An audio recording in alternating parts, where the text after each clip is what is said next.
Carrera Tips, January 3, 2025, Friday, unang racing day ng taon. Sana buenasin tayo. Race 1, 4-year-old maiden race. Distance, 1,200 meters na merong 8 entries. Start ito ng winner take all, races 1 to 7. Dito sa race 1, pampremera ko yung entry number 8, Road Safety, sakay ni LC Lunar. Yan si Road Safety na segundo kay Tadeus. Kapraso lang siya natalo at gumawa ng 114.4 sa 1-2. At panigundo ko yung entry number 4, Sahib, sakay ni JT Pabilik. Yan ang tingin kong babandera, matuli niyan si Sahib. Tamang-tama, maigsi lang ang distansya.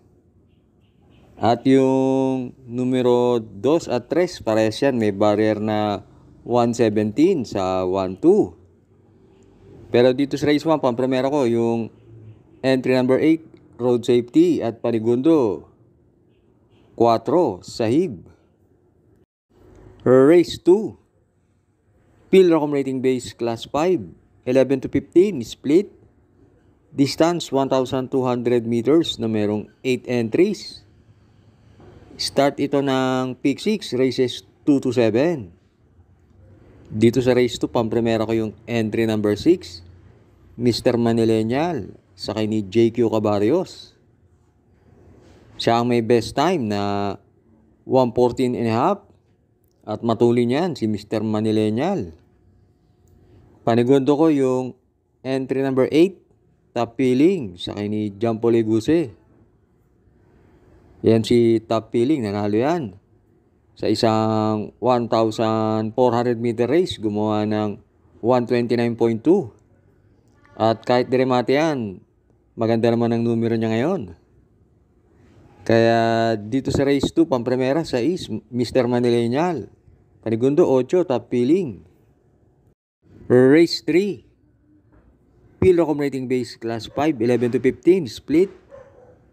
Distance 1,200 meters na merong 8 entries. Start ito ng Peak 5, races 3 to 7.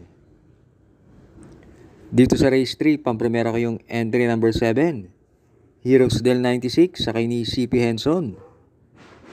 Yan si Heroes del 96 na segundo yan kay Lucky Hilda. At tinalo niya sa datingan si Polite Bell. Panigundo ko yung entry number 3, Super Spunky, sakay ni EL Blanca Flor. Last run, maganda panalo niyan. Gumawa ng 114.5 sa 1-2. At pantersero ko yung entry number 4, Karing Melody, sakay ni RC Tabor. Pag inilaban niyan si Karing Melody, tingin ko may panalo rin yan. Kaya dito sa race 3, pampremera 7, Heroes del 96. Panigundo 3, Super Spunky. Pantersero 4, Karing Melody. Race 4, Pilracom Rating Base Class 5, 11 to 15, split. Distance 1,200 meters na merong 8 entries. Start ito ng Peak 4, races 4 to 7. Itong race 4, parang anybody's race to. Halos pare-pareho ang tempo nila. Pampremera ko yung entry number 1, Potential, sakay ni EL Blanca Flor. Medyo mixing nga lang ang distansya para sa kanya, pero yan si Potential, dating lumalaban sa mas mataas na rating base yan. At last run, na tersero yan.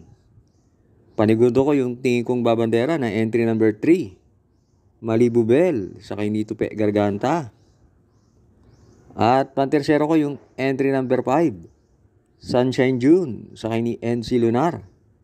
Yan si Sunshine June, merong 115.5 sa 1-2. Kaya dito sa race 4, pampremera 1, Potential. Panigundo 3, Malibu Bell. Pantersero 5, Sunshine June. Race 5 na tayo. Pilracom Rating Base Class 5 with 5 points.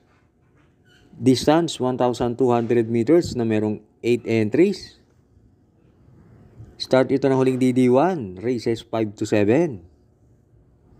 Dito sa race 5, sisinggalin ko na yung entry number 7, Jeng Sadenap, sakay ni James Torque. Parang nakatagpo ng magaan na laban to, si Jeng Sadenap. Ang kinakalaban ni Jeng Sadenap, si Celebrity. Kaya tingin ko lamang na lamang siya rito.